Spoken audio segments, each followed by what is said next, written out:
ನಮಸ್ಕಾರ ವೀಕ್ಷಕರೇ, labours power Kannada ನ್ಯೂಸ್ಗೆ ಸ್ವಾಗತ. ನಾನು ವಿಜಯಲಕ್ಷ್ಮಿ. ಮತ್ತಷ್ಟು ಸುದ್ದಿಗಾಗಿ ನೋಡ್ತಾ ಇರಿ labours power Kannada news. Like ಮಾಡಿ, ಸಬ್ಸ್ಕ್ರೈಬ್ ಮಾಡಿ, ಶೇರ್ ಮಾಡುವುದು ಮರೆಯಬೇಡಿ.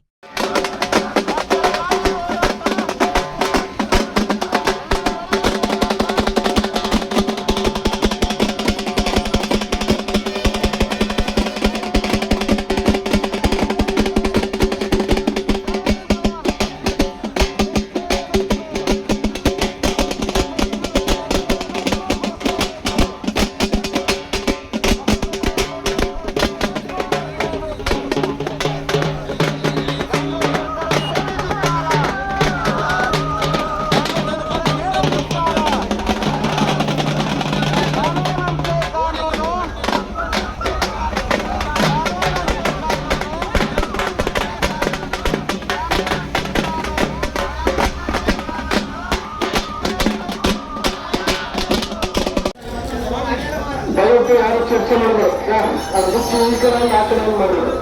ನಮ್ಮ ಒಂದು ಇವತ್ತಿನ ಗ್ಲೈಫೋಸೇಟ್ ಸೀಡ್ಸ್ ಗಳನ್ನ ಇವತ್ತು ಮಾರಾಟ ಮಾಡ್ಲಕತ್ತಾರ ಅಂತ ಕಡಿವಾಣ ಹಾಕದ ಕಲ್ಲರಿ. ಇವತ್ತು ಅರ್ಬಿಸೈಡ್ ಇವತ್ತು ಮಣ್ಣಿಗೆ ಸ್ಪ್ರೇ ಮಾಡಿ ಸಂಪೂರ್ಣವಾಗಿ ಇವತ್ತು ಮಣ್ಣಿನ ಎಲ್ಲ ಸಂಪೂರ್ಣ ಸೂಕ್ಷ್ಮ ಜೀವಾಣುಗಳು ಇವತ್ತು ಸತ್ತು ಹೋಗ್ಲಕತ್ತಾವ. ಇದ್ರ ಬಗ್ಗೆ ಅವೇರ್ನೆಸ್ ಇಲ್ಲ. ಮಣ್ಣ ನಮ್ಮದು ಉಳಿದಪ್ಪ ಅಂತಂದ್ರೆ ಮುಂದೆ ಏನು ಬಿತ್ತರು. ಇದ್ರ ಬಗ್ಗೆ ರೈತರಿಗೆ ಮನವರಿಕೆ ಮಾಡ್ರಿ, ಹಳ್ಳಿಗಳಲ್ಲಿ ಕಾರ್ಯಕ್ರಮ ಮಾಡ್ರಿ. ಏನ್ ಈ ಭಾಗದಲ್ಲಿ ಬೆಳತಕ್ಕಂಥ ತೊಗರಿ, ಹೆಸರು, ಉದ್ದು, ಹತ್ತಿ ಇನ್ನಿತರ ಹಲವಾರು ಬೆಳೆಗಳು ಇವತ್ತು ಬೆಳೀತಾರೆ. FID ಮೂಲಕ ನೀವು ಗೊಬ್ಬರ ಕೊಡಂಗಿತ್ತಂದ್ರ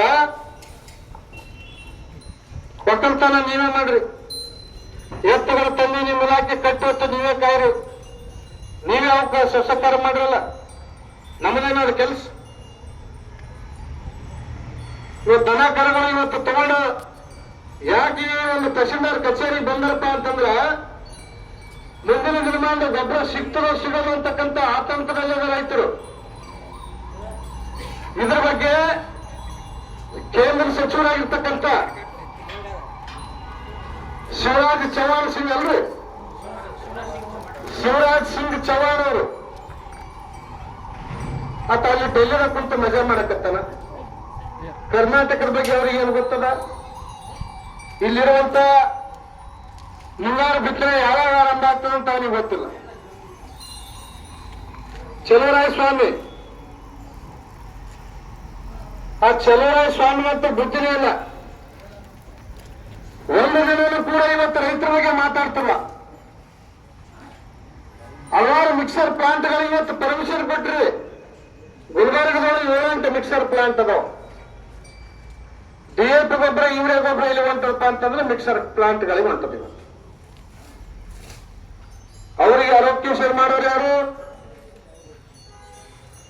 ನಿಮ್ಮ ಕಮಿಷನರ್ ಅವ್ರಿಗೆ ಹೇಳ್ರಿ, YS ಪಾಟೀಲ್. ರೈತರಿಗೆ ಬೇಕಾಗಿರುವಂತ ಯಾವುದೇ ಗೊಬ್ಬರ ಕೇಳಿದಾಗ ಯಾವುದೇ ಷರತ್ತುಗಳಿಲ್ಲದೆ, ಯಾವುದೇ FID ಇಲ್ಲದೆ ರೈತ ಎಷ್ಟು ಕೇಳ್ತಾನೆ ಅವನಿಗೆ ಗೊಬ್ಬರ ಕೊಡಂತ ಕೆಲಸ ಮಾಡ್ರಿ. ಇಲ್ಲಪ್ಪ ಅಂತಂದ್ರ ಬಹಳ ಗಂಭೀರವಾದಂತ ದಿನಗಳು ಬರ್ತಾವ. ದೊಡ್ಡ ಸಂಖ್ಯೆಯಲ್ಲಿ ರೈತರು ಸೇರ್ಬೇಕಾಗ್ತದ. ಜೇವರಿಗೆಯಲ್ಲಿ ರೈತರಿಗೆ ಇವತ್ತು ಅಗಲ ದೋಡಿ ಮಾಡಕತ್ತಾರ. ರೈತರಿಗೆ ಬೇಕಾಗಿರುವಂತ ಎಲ್ಲ ರಸಗೊಬ್ಬರ ಇವತ್ತಿನ ಬಂಡವಾಳ ಶಾಲೆಗಳ ಖರೀದಿ ಮಾಡಿ ಎಲ್ಲ ಒಂದು ದೊಡ್ಡ ದೊಡ್ಡ ಗೋಡನ್ನು ಮುಚ್ಚಿಡ್ಲಾಕತ್ತಾರ. ಮುಚ್ಚಿಟ್ಟಿಗೆ ಆಮೇಲೆ DAP ಸಿಗಲ್ಲ, ಯೂರಿಯಾ ಸಿಗಲ್ಲ. ರೈತರಿಗೆ 2,000 ಕೊಟ್ರೆ ಮತ್ತೆ DAP ಹೊರಗೆ ಬರ್ತದೆ. ಇದು ಆಗಿರ್ತಕ್ಕಂಥ ಕಳೆದ ವರ್ಷದ ಘಟನೆ ಅದ. ಇದ್ರ ಬಗ್ಗೆ ಯೋಚನೆ ಮಾಡ್ರಿ. ನೀವು ಕೂಡ ದಯಮಾಡಿ, ಯಾಕೆ ಹೋರಾಟ ಮುಗಿದದ ಕೂಡ್ರಿ, ಒಂದು 10 ನಿಮಿಷ ಕೂಡ್ರಿ. ಎಲ್ಲ ಯಾಕೆ ನಿಂತಿರಿ? ಕೂಡ್ರಿ ದಯಮಾಡಿ, ಎಲ್ಲ ಕೂಡ್ರಿ. ಯಾಕೆ ಈ ವಿಚಾರಗಳನ್ನ ರೈತರನ್ನು ನಾವು ಗಮನಕ್ಕೆ ತರಕತ್ತಿಪ್ಪ ಅಂದ್ರೆ ರೈತರಿಗೆ ಅದರತ್ತಲ್ಲ ಇವತ್ತು ಮೋಸ ಮಾಡ್ತಕ್ಕಂಥದ್ದು ನಿಮ್ಗೆ ಗೊತ್ತಿರಲಿ. ಯಾರು ಕೂಡ ಮಾತಾಡಬಾರ್ದು.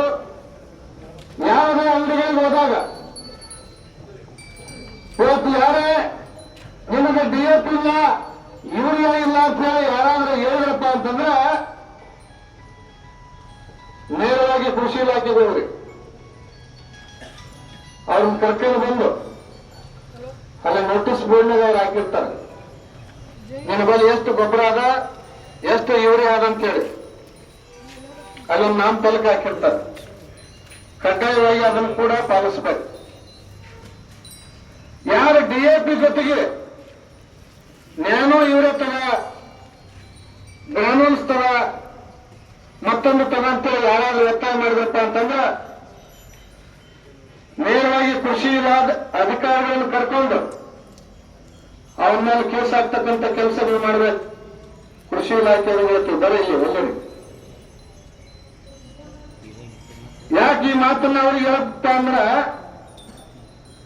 ನಿಮ್ಮ ಕರ್ತವ್ಯ ನೀವು ಮರೆತು ಬಿಟ್ರಿ. ಆಗಲೇ ಹೇಳಿದ್ರು ಸಿಬ್ಬಂದಿ ಇಲ್ಲ ಅಂತೇಳಿ. ಸಿಬ್ಬಂದಿ ಇಲ್ಲ ಅಂತಂದ್ರೆ ನಮ್ಮ ಮರಳುಗಳ ಚಾನ್ಸ್ ಕೂಡ 3 ದಿನ ಅದು ಕೆಲಸ ಮಾಡಬೇಕು.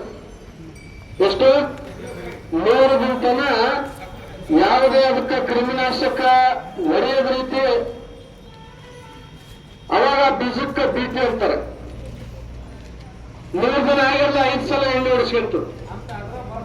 ಸರಿ, 1 ನಿಮಿಷ ಮಾತನಾಡ್ತಾರೆ, ನೀವು ಮಾತಾಡ್ತಾರೆ, ಕೇಳಿ ಪೂರ್ತಿ.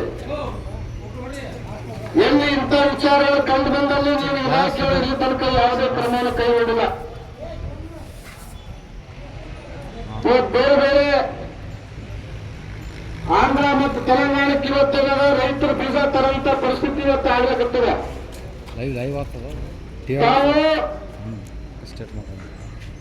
ಕಂಪನಿಗಳ ಜೊತೆ ಮೊದಲ ತಮ್ಮ ದೋಸ್ತಿ ಬಿಡಿ, ಅಲ್ಲಿ ಮಾರಾಟ ಮಾಡ್ತಕ್ಕಂಥ ಅಂಗಡಿ ಮಾಲೀಕರ ದೋಸ್ತಿ ಬಿಡಿ, ರೈತರ ಜೊತೆ ರೈತರ ಪರವಾಗಿ ಕೆಲಸ ಮಾಡ್ತಕ್ಕಂಥ ಹೋರಾಟಗಾರರ ಜೊತೆಗೆ ತಾವೇನಾದ ಏನಲ್ಲಿ ರೈತರಿಗೆ ಬೇಕಾಗಿರ್ತಕ್ಕಂಥ ಎಲ್ಲ ಕೃಷಿ ಉಪಕರಣಗಳನ್ನು ಪೂರೈಸತಕ್ಕಂಥ ಕೆಲಸಕ್ಕೆ ತಾವು ಮುಂದಾಗಲಿ. ಸ್ಥಳೀಯವಾಗಿ ಏನಿವತ್ತು ಮುಂಗಾರು ಹಂಗಾಮಿ ಚಾಲುವಾಗದ, ಆ ರೈತರಿಗೆ ಬೇಕಾಗಿರ್ತಕ್ಕಂಥ ಉತ್ತಮ ಗುಣಮಟ್ಟದ ಬೀಜ ಇವತ್ತು ಬೀಜ ಸಿಗದೆ ಇವತ್ತು ಎಷ್ಟೋ ಜನ ತಮ್ಮ ಬೆಳೆಯನ್ನು ನುಕ್ಸಾನ ಮಾಡ್ಕೊಂಡು ಇವತ್ತು ಸಾಲಕ್ಕ ಸಿಲುಕೊಂಡು ಇವತ್ತು ರೈತರ ಆತ್ಮಹತ್ಯೆ ಆಗೋದು. ಇವತ್ತು ಗೊಬ್ಬರ ಮಾರಾಟ ಮಾಡ್ರಪ್ಪ ಅಂತೇಳಿ ನೀವು ಕೃಷಿ ಇಲಾಖೆಯಿಂದ ಲೈಸೆನ್ಸ್ ಕೊಟ್ರೆ ಒಂದು DAP ಜೊತೆ ಒಂದು ಯೂರಿಯಾ ಜೊತೆಗೆ ನ್ಯಾನೋ ಇವರೇ ಅದು ಗ್ರಾನ್ಯೂಲ್ಸ್ ಕೊಡ್ತಾರೆ. ತುಂಬಿರು ಕೂಡ ತುಂಬಿರು ಕೊಡದ್ಮೇಲೆ ಯಾರಪ್ಪ ಕೊಡ್ತಾನೆ ರೊಕ್ಕ? ಕೃಷಿ ಇಲಾಖೆ ಅಧಿಕಾರಿಗಳ ಅಪ್ಪನವ್ರು ಕೊಡ್ತಾರೆ, ಅಥವಾ ಯಾರು ಗೊಬ್ಬರದಲ್ಲಿ ಮಾಲಕನ ತಂದು ಕೊಡ್ತಾನೆ ರೊಕ್ಕ. ನಮ್ಮ ರೈತ ಕಡೆಯಿಂದ ಅಗಲದವರು ಮಾಡ್ತಕ್ಕಂಥದ್ದು ಇದ್ರ ಬಗ್ಗೆ ಕಡಿವಾಣ ಹಾಕ್ರಿ. ಇವತ್ತ 70% ಇವತ್ತ ಕೃಷಿಯಲ್ಲಿ ಇರ್ತಕ್ಕಂಥ ಕೃಷಿಯನ್ನ ಉಳಿಸ್ತಕ್ಕಂಥ ಕೆಲಸ ಮಾಡಬೇಕಾಗದ. ಯಾರೋ ಒಬ್ಬ ಗೊಬ್ಬರದಂದ್ರೆ ಮಾಲ ಕೇಳೋಣಂತೇಳಿ ಅಂತವ್ರ ಪರವಾಗಿ ಕೆಲಸ ಮಾಡೋದನ್ನ ಮೊದಲು ಇಲಾಖೆಗಳು ಬಿಡ್ಬೇಕು. ಇವತ್ತು ಗ್ರಾನ್ಯೂಲ್ಸ್ ಮಾರಾಟ ಮಾಡಿದ್ರೆ ಅವ್ರ ಮೇಲೆ ಕ್ರಿಮಿನಲ್ ಕೇಸ್ ಮಾಡ್ರಿ. ಯಾರು ಒತ್ತಾಯದಿಂದ ಇವತ್ತ ಯಾರು ರೈತರು DAP ಕೇಳಿದ್ರೆ ಅವ್ರಿಗೆ DAPನೇ ಕೊಡ್ಬೇಕು. DAP ಜೊತೆಗೆ ಮಾತ್ರ ನೀವು ಬೇರೆದನ್ನು ಮಾರಾಟ ಮಾಡ್ಲಕ್ಕ ಅದಕ್ಕೆ ಅವಕಾಶ ಕೊಟ್ಟಾರೆ ಯಾರು? ರೈತರಿಗೆ ಕೃತಕ ಅಭಾವ ಸೃಷ್ಟಿ ಮಾಡಿ ರೈತರಿಗೆ ಗೊಬ್ಬರ ಯೂರಿಯಾ ಬೇಕಪ್ಪ ಅಂತಂದ್ರೆ ಅದ್ರ ಜೊತೆಗೆ ಮತ್ತೊಂದು ಯಾವುದೋ ಒಂದು ಲಿಂಕ್ ಮಾಡ್ತಾರೆ. ಮಿಕ್ಸರ್ ಕಂಪನಿ ಗೊಬ್ಬರ 17 20 ಮತ್ತದ ಇನ್ನೊಂದು ಬರ್ತದಲ್ಲ ಯಾವ್ದದು ಅಲ್ಲಲ್ಲ, ಬೇರೆ ಒಂದು ಯಾವ್ದ ಮಿಕ್ಸರ್ ಬರ್ತದಲ್ಲ ಅಲ್ಲ, ನ್ಯಾನೋ ಯೂರಿಯಾ ಆಯ್ತು, ಮತ್ತೊಂದಾಯ್ತು, ಇನ್ನೊಂದು ಯಾವ್ದೋ ಒಂದು ಚೀಲ ಬರ್ತದೆ, ಸೆಂಟ್ರೇಟ್ ಬರ್ತದೆ. ಸೆಟ್ರೇಟ್ ನಮ್ಗೆ ಬೇಕಾದ್ರೆ ನಾವು ಹಾಕ್ತೀವಿ. ಗ್ರಾನ್ಯೂಲ್ಸ್ ಬೇಕಂದ್ರೆ ನಾವು ಯಾವಾಗ ಕೊಡಬೇಕು? ಗ್ರೋತ್ ಯಾವಾಗ ಕೊಡ್ಬೇಕು ಸರ್? ನಾವು ಗ್ರೋತ್ ನ್ಯೂಸ್ ಯಾವಾಗ ನಾವು ಗೊಬ್ಬರ ಹಾಕ್ತೀವಿ? ಯಾವಾಗ ಬೆಳೆ? ಇವತ್ತು ನಾಳೆ ಅವರಲ್ಲಿ ಸಮಸ್ಯೆ ಆದ್ರೆ ನೀವು ಹೋಗ್ಬೇಕಲ್ಲ. ಇವತ್ತು ನೋಡ್ರಿ, ಅವರು ಜಮೀನುಗಳನ್ನು ಕಳ್ಕೊಂಡು ಇವತ್ತೇನಾದ್ರೆ ಈ ಭಾಗದಲ್ಲಿ 5-6 ಜಿಲ್ಲೆಗಳು ಇವತ್ತು ನೀರು ಕೊಡುವಂತ ಗುಣ ಬಿಜಾಪುರ ಜಿಲ್ಲೆಯವ್ರಿಗದ. ಇವತ್ತು ಸಾವಿರಾರು ಎಕರೆ ಇವತ್ತು ಜಮೀನು ಕಳ್ಕೊಂಡ್ರ ಇವತ್ತೊಂದು ಆಲಮಟ್ಟಿ ಜಲಾಶಯ ಕಟ್ಟಡ ನಿರ್ಮಾಣ ಆಗಿರಪ್ಪ ಅಂತಂದ್ರ ಹಲವಾರು ಜಮೀನು ಹೋಗಿದಾವೆ ಇವತ್ತು. ಯಾಕ?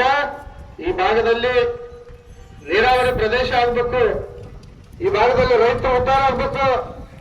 ಯಾಕೆ ನಾನು ಜಮೀನು ಕೊಡಲ್ಲಪ್ಪ, ನಾನ್ಯಾಕೆ ಕೊಡಲಿ, ನಾನು ಭೂಮಿ ಕಳ್ಕೊಂಡು ನಿಮ್ಗೆ ಯಾಕೆ ನೀರು ಕೊಡಮ್ಮಂತೇಳಿ. ಆದ್ರೂ ಕೂಡ ಇವತ್ತಿಗೆ ಅವರು 1000 ಅಡಿ ಅಗದಿಗೆಸಿಂದ ಇವತ್ತ ನೀರನ್ನು ತೆಗೆದು ಇವತ್ತ ದೇಶಕ್ಕೆ ಇವತ್ತು ಹಲವಾರು ಹಣ್ಣುಗಳನ್ನು ಕೊಡ್ತಕ್ಕಂತ ಬಿಜಾಪುರ ಜಿಲ್ಲೆಯವ್ರಿಗೆ ನಾವು